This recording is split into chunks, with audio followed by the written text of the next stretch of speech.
નમસ્કાર દર્શક મિત્રો, અમારી ચેનલમાં આપનું ફરી એકવાર હાર્દિક સ્વાગત છે। તો મિત્રો, મહાશિવરાત્રિના દિવસે ચૂપચાપ આ જગ્યાએ ફેંકી દેજો માત્ર 7 મગના દાણા। આખું વર્ષ ઘરમાં સુખ, શાંતિ અને સમૃદ્ધિ બની રહેશે। તો મિત્રો, મહાશિવરાત્રિના દિવસે આ જગ્યાએ ચૂપચાપ મગના દાણા ફેંકી દેશો તો ગણેશજીના આશીર્વાદથી તમારું ઘર ખુશીઓથી ભરાઈ જશે। તમારી દરેક મનોકામના પૂર્ણ થશે। કારણ કે મિત્રો, આ વખતે મહાશિવરાત્રિનો દિવસ અને બુધવાર એક સાથે છે અને તમે પણ જાણો છો કે બુધવાર ગણેશજીને સમર્પિત છે અને આ દિવસ અત્યંત મહત્વનો છે।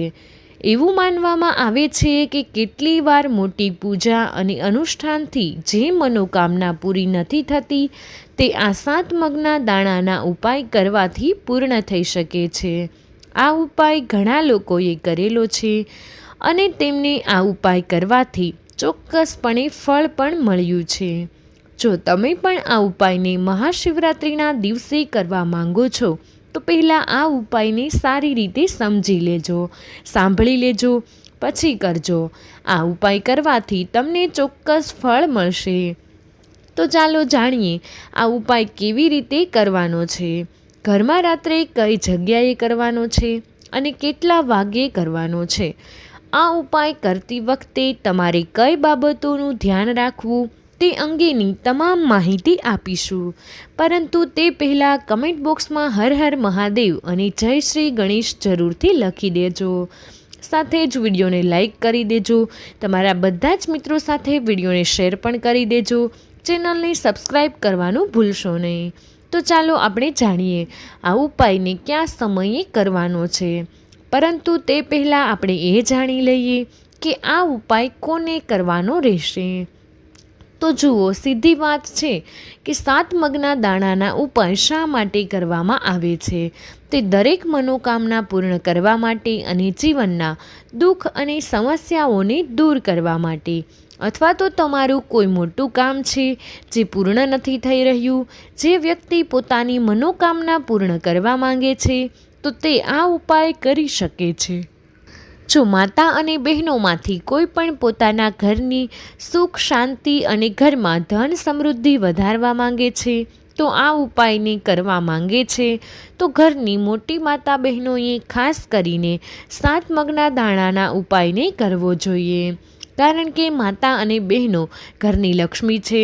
જ્યારે ઘરની લક્ષ્મી કોઈ ખાસ ઉપાય કરે તો તેનું પરિણામ ખૂબ જ ઝડપથી અને ખૂબ જ મોટા પ્રમાણમાં પ્રાપ્ત થાય છે। અન્યથા આ ઉપાય કોઈ પણ વ્યક્તિ કરી શકે છે, પછી ભલે તે વૃદ્ધ હોય, નાનો હોય કે બાળક હોય। જે વ્યક્તિ મહાશિવરાત્રિના દિવસે 7 મગના દાણાના ઉપાય કરે છે તો તેને એ ઉપાયનું ફળ બહુ જલ્દી જ મળે છે। કારણ કે આ મહાશિવરાત્રિનો મહાપર્વ બુધવારે છે જે ગણેશજીને સમર્પિત છે। તેથી ચાલો જાણીએ આ 7 મગના દાણાના ઉપાય કેવી રીતે કરવાનો છે। પરંતુ તે પહેલાં જાણી લઈએ આ ઉપાય કયા સમયે કરવાનો છે। તો જુઓ, 7 મગના દાણાનો ઉપાય મહાશિવરાત્રિના દિવસે સાંજે પ્રદોષકાળના સમયે કરવાનો છે।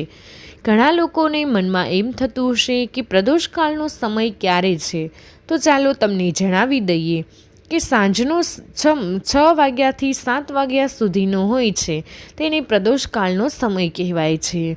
સાંજે 6 થી 7 વાગ્યા સુધી 7 મગના દાણાનો આ ઉપાય કરી શકો છો। તો પણ હવે ઘણા લોકો આ પ્રશ્ન ચોક્કસ પૂછશે કે અમે નોકરી કરીએ છીએ, કોઈ કાર્ય માટે બહાર જઈએ છીએ તો આવવામાં મોડું થાય તો શું કરવું જોઈએ। તો એ લોકોએ પણ ચિંતા કરવાની જરૂર નથી। તમે આ ઉપાય રાત્રે 7 કે 8 વાગ્યા સુધીમાં કરી શકો છો, અથવા તો મહાશિવરાત્રિ બુધવારનો દિવસ જે હોય છે આ દિવસ ભાગ્યે જ આવે છે અને તેથી જ જ્યારે પણ તમને સમય મળે ત્યારે તમારે આ ઉપાયને કરવો જોઈએ। જો તમે કોઈ કાર્યમાં વારંવાર નિષ્ફળ થઈ રહ્યા છો અથવા આર્થિક નુકસાનનો સામનો કરી રહ્યા છો તો આ ખાસ ઉપાય અવશ્ય કરવો જોઈએ। મિત્રો, મહાશિવરાત્રિના દિવસે શક્ય હોય તો આ ઉપાયને સમય મર્યાદામાં કરો, પરંતુ જો કોઈ કારણસર તમે તે નથી કરી શકતા તમે તેને થોડું મોડું પણ કરી શકો છો. તમને તમારા ઉપાયના પરિણામો ચોક્કસપણે મળશે. તમારે 7 મગના દાણાનો આ ઉપાય કરવાનો છે. જો કોઈ કારણે તમારા જીવનમાં ધન અને સમૃદ્ધિની સમસ્યા છે, તો તમે પૈસાને લઈને ખૂબ જ ચિંતિત છો. ઘણીવાર તમે ખૂબ મહેનત કરો છો, છતાં કાર્યમાં નિષ્ફળતા તમને મળે છે.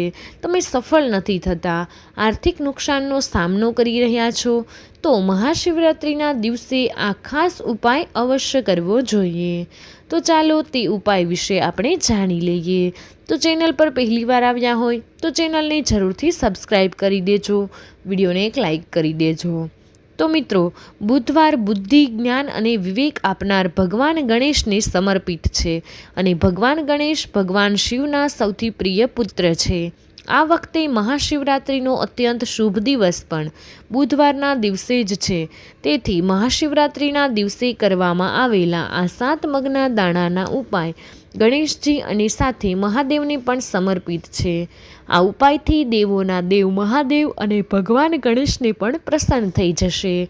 આ વિડીયોમાં આપણે આદરણીય ગુરુદેવ દ્વારા આપવામાં આવેલા 2 ખૂબ જ ખાસ ઉપાયો વિશે પણ જાણીશું.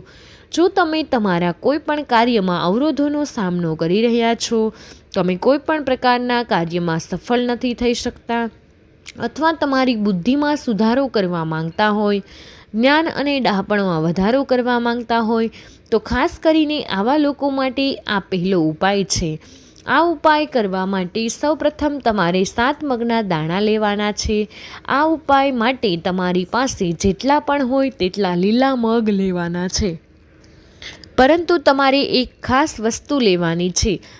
આ ઉપાય જણાવ્યો છે, તમારે જે લીલા મગના દાણા લેવાના છે તે આખા હોવા જોઈએ, એટલે કે તૂટેલા હોવા જોઈએ નહીં. આ માટે તમારે 7 મગના દાણાની જરૂર પડશે. તો જુઓ, તમારે 7 મગના દાણાના ઉપાય કરવા સીધા જ ભગવાન શિવના મંદિરમાં પહોંચવું પડશે. મિત્રો, ગુરુદેવે કહ્યું છે કે તમે આ ઉપાય સવારથી સાંજ સુધીમાં કોઈ પણ સમયે કરી શકો છો. પરંતુ જો તમારી પાસે સમય હોય તો તમે આ ઉપાય પ્રદોષકાળ દરમિયાન પણ કરી શકો છો. પ્રદોષકાળ દરમિયાન ભગવાન શિવ શારીરિક રીતે શિવલિંગમાં બિરાજમાન હોય છે. એટલા માટે તમારે આ તિથિએ શ્રેષ્ઠ ઉપાય કરવાનો છે. આ દિવસે તમારે આ ઉપાય ફક્ત પ્રદોષકાળ દરમિયાન જ કરવાનો છે. પરંતુ જો કોઈ કારણસર તમને સમય ન મળે તો તમે આ ઉપાય સવારથી સાંજ સુધી કોઈ પણ સમયે કરી શકો છો. તમને જેટલા લીલા પરવાળા 5, 7, 21 મગ તમારા જમણા હાથની હથેળીમાં લેવાના છે. પછી તમારે આ લીલા મગને તમારી મુઠ્ઠીની અંદર બંધ કરવાના છે. જુઓ મિત્રો, મગના દાણાની મુઠ્ઠીને સૌપ્રથમ તેને શિવલિંગને સ્પર્શ કરાવવાની છે. તમે બધા જાણો છો, જ્યારે પણ આપણે શિવલિંગ પર કોઈ સામગ્રી ચડાવીએ છીએ તો તેને શિવલિંગને સ્પર્શ કરીએ છીએ. એટલે સૌપ્રથમ તે મુઠ્ઠીને શિવલિંગ પર સ્પર્શ કરવો. મિત્રો, તે વખતે શિવ મહાપુરાણના મૂળ મંત્ર શ્રી શિવાય નમસ્તુભ્યે અથવા તો ઓમ નમઃ શિવાયનો જાપ કરતા રહો. આ પછી તમારી જે પણ ઈચ્છા હોય, કોઈ પણ પ્રકારના કાર્યમાં તમને અડચણ આવતી હોય, તમારા જીવનમાં ગમે તે રોગ હોય તો એ તમારા જીવનમાંથી ચાલી રહ્યું છે, અથવા જે પણ પ્રકારના કાર્યમાં તમે સફળતા મેળવવા માંગો છો, તમારી કોઈ પણ પ્રકારની ઈચ્છા હોય તો તમારી મહાદેવને જણાવવી પડશે. મિત્રો, તમારી મુઠ્ઠી શિવલિંગ પાસે રાખવાથી અને તમારી ઈચ્છા મહાદેવને જણાવવી પડશે. તમારે આ મંત્રનો જાપ કરવો પડશે. શ્રી શિવાય નમસ્તુભ્યે આ મંત્રનો જાપ કરતી વખતે તમારે તમારી ઈચ્છા વ્યક્ત કરવી પડશે. આ પછી તમારે આ લીલા મગની મુઠ્ઠીને મહાદેવના ચરણોને સ્પર્શ કરાવવાનો છે. ત્યાં તમારે આખા મગની મુઠ્ઠીનો સ્પર્શ કરવો પડશે. પછી તમારે શ્રી શિવાય નમસ્તુભ્યેનો પાઠ કરવાનો છે. તે ફરીથી બોલવાનો છે. જે તમે શિવલિંગની સામે બોલ્યા હતા તે જ ઈચ્છા તમારે ત્યાં કહેવાની છે.